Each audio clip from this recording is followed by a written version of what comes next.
In today's episode, we'll take a look at the SHURE MoveMic, a consumer wireless microphone system. It has some special things up its sleeve. Let's first get some audio samples.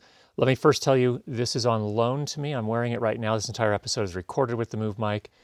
In this case, I'm recording with the transmitter, transmitting to the MoveMic receiver, which is going into my Canon C70. We'll also have some samples connected directly to phone.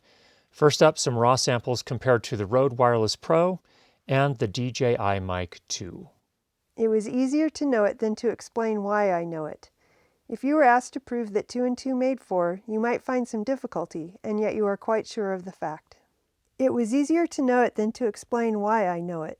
If you were asked to prove that 2 and 2 made 4, you might find some difficulty, and yet you are quite sure of the fact. It was easier to know it than to explain why I know it. If you were asked to prove that 2 and 2 made 4, you might find some difficulty, and yet you are quite sure of the fact. It was easier to know it than to explain why I know it. If you were asked to prove that 2 and 2 made 4, you might find some difficulty, and yet you are quite sure of the fact. It was easier to know it than to explain why I know it. If you were asked to prove that 2 and 2 made 4, you might find some difficulty, and yet you are quite sure of the fact. It was easier to know it than to explain why I know it. If you were asked to prove that 2 and 2 made 4, you might find some difficulty, and yet you are quite sure of the fact. We're going to do this one a little differently. I think the biggest question people have is how does this compare to the Rode Wireless Pro and the DJI Mic 2? There are lots of other mic systems out there. Those are probably two of the more popular ones. Let me talk about the kind of the strengths of each of them, and then we'll go into the details on the SHURE MoveMic. Now, I would say these are the strengths of the SHURE MoveMic. First of all, it's the smallest, least intrusive transmitter with the longest runtime on a single charge. 10 hours and 5 minutes in our test, so that's really, really good. You can connect two transmitters from the SHURE MoveMic directly to your phone, whether that's iPhone or an Android, using the SHURE Motiv app. You do have to use the app to get both of those connected. It has a variety of inbuilt effects that make it possible for you to very effectively live stream, but also more importantly, if you are in a situation where you need to turn the video around very quickly, and you just plain and simply don't know how to do audio post-processing or don't want to do it, these effects are really helpful. There are things like a compressor, there's an equalizer, there is also noise reduction. And that noise reduction works, I think, significantly better than that on the DJI Mic 2. It's good for things like air conditioning, so I don't want to say it's good for everything. It will create some artifacts in your audio if you have really, really loud, especially discontinuous noise, like honking horns and stuff like that. It's not going to be as good with that, but with an air conditioner or something like that, it does a really, really nice job. In my opinion, it's the best sounding of these three. I think you could debate that maybe the Rode Wireless Pro sounds as good. And I would say that on the receiver, that the MoveMic has the best user interface of all three systems. Now, what are the strengths of the Rode Wireless Pro? And I think to preface that, I think a lot of people are going to overlook the SHURE MoveMic for one simple reason, and that is it does not record in the transmitters. And to add to that, it does not record 32-bit float files like the Rode Wireless Pro and the DJI Mic do. For some people, that's a huge, huge advantage of the Rode Wireless Pro and the DJI Mic 2. I would say this, the one thing you have to keep in mind, the great thing about 32-bit float is that under most circumstances, not all circumstances, but most circumstances, if you set the input level wrong, or in the case of the Rode Wireless Pro, there's not really even an input level, but if the audio gets louder than you anticipated, 32-bit float is something that you can repair in post, but you are pushing that decision to post-production. So if you want something that's very simple and very quick turnaround, I would say the Rode is going to be a little bit more work, maybe not the best fit. That's where something like the SHURE MoveMic has an advantage for those workflows where you don't want to do stuff in post, or you can't. Also, the Rode Wireless Pro has a 3.5 millimeter microphone input, so you can use external microphones with it. It has, the transmitter is a kind of a box, and you can just use it. It has a built-in microphone, but it's a big box, and it kind of awkwardly shows within the video that you're filming. It pulls down on t-shirts. It looks weird. So a lot of people don't want that, and that's where the MoveMic may be a better option as well.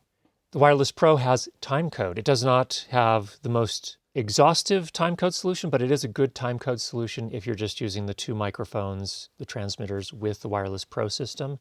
That is the one thing that that system has that none of the other systems have, so that's a really nice thing. The Rode Wireless Pro has the lowest latency of all the three. These are digital microphone systems, so there is some latency from the time you talk till the time the audio gets output at the receiver.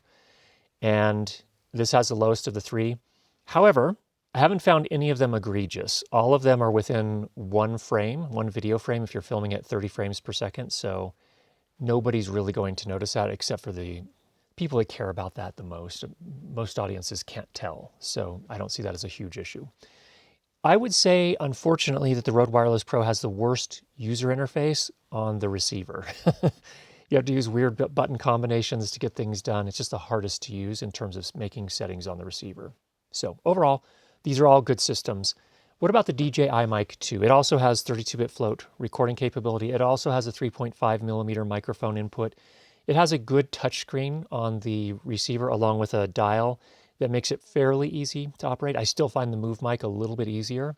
I would say the DJI Mic 2 is the worst sounding of the three. It's not horrible, but it's also not as good as the MoveMic or the Rode Wireless Pro.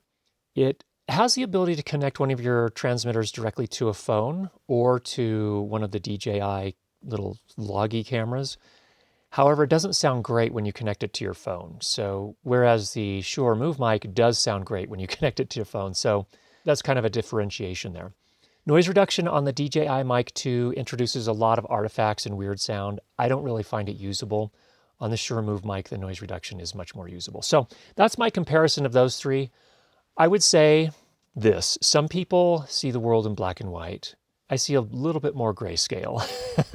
I think the SHURE MoveMic definitely has its place and definitely has some advantages over the DJI Mic and the Rode Wireless Pro, depending on your workflow. If you want to live stream directly with your microphones and your phone, then I think the SHURE MoveMic is a clear winner. If you do not want to do any post-production and you want to instead use a compressor and an EQ and a noise reduction filter on the wireless system itself while you're recording, SHURE MoveMic is a clear winner as well. On the other hand, if you need timecode, Rode Wireless Pro is the winner. If you need a 3.5 millimeter microphone input, then you want to look at the Rode Wireless Pro or the DJI Mic 2. So no clear winner in my mind. It just depends on what you are doing, and only you can decide which of these best fits what you're trying to achieve. With that, let's talk about the pros and the cons of the SHURE MoveMic. Number one, again, one of the smallest dual transmitter consumer 2.4 gigahertz wireless microphone systems out there, super simple to use. You can transmit directly to your phone via Bluetooth with the SHURE Motiv apps for both iOS and Android, and you can actually connect two transmitters at the same time, so you can have two people with mics going directly into your phone, and it sounds good. Here's a sample. I'm connected with the MoveMic directly to the phone. This is an iPhone 14 Pro Max, and this is what you can reasonably expect. So if you're doing this type of piece where you're just holding the camera, vlogging style, this is probably the ideal use case for this. We did our practical noise sample, and what that is, coming into this room, turning off anything that's generating noise, recording dialogue, recording silence next to it, boosting the overall levels to minus 23 LUFS in post, and the noise floor sat at minus 67 dB RMS max. What I'm saying by this, if you don't understand what any of that means, in our practical sample, it's not a scientific test, but in our practical sample there, we're not getting a lot of hiss, so that's not an issue with this microphone system. You can also transmit to the MoveMic receiver for cameras. You don't have to buy the receiver if you don't want it or need it, so you can save money that way. But if you do want to get the output into a camera, particularly cameras like consumer cameras with 3.5 millimeter microphone inputs, the receiver is fantastic. And I really like it. That's what we're using right in this particular instance. On the app for both iOS and Android, there are a number of settings. You can first of all set a mode, which makes things very simple to set up. So you can set it to speech, to singing, or to flat, which is no kind of filtering whatsoever. In addition to that, you can set the input gain. You can turn the LEDs on the transmitter off if you don't want those blinking. That's nice. You can change the transmitter power. So there's a normal mode and a high power mode. And you'll see that in our outdoor distance test when we use that. There's a compressor to even out the audio levels and allow you to boost the overall levels a little bit, which is really nice, especially for live and when you don't want to do any work in post. It does have a high pass filter to filter out any kind of low frequency hum or even part of air conditioning noise. Noise reduction feature, which does work pretty nicely for things like air conditioning. Here's a sample of that. Now, here's with the noise reduction turned on at the first setting on this. Second setting.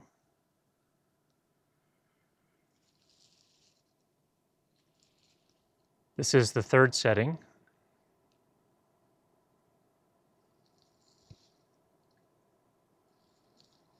Fourth setting. Now, this is pretty extreme. This is beyond what you would normally hear from air conditioning in a room. And here's the fifth setting. Again, we're very, very close to this. If you were in a room with air conditioning coming in most cases it would not be this loud. All right, let's do a noise test, noise reduction test. This is with noise reduction turned off. And let me go ahead and turn this fan up to the different settings. It has 5 different speed settings. Here's the first one.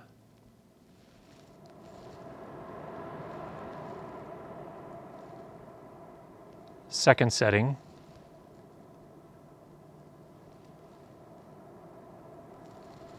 Third setting. Fourth setting.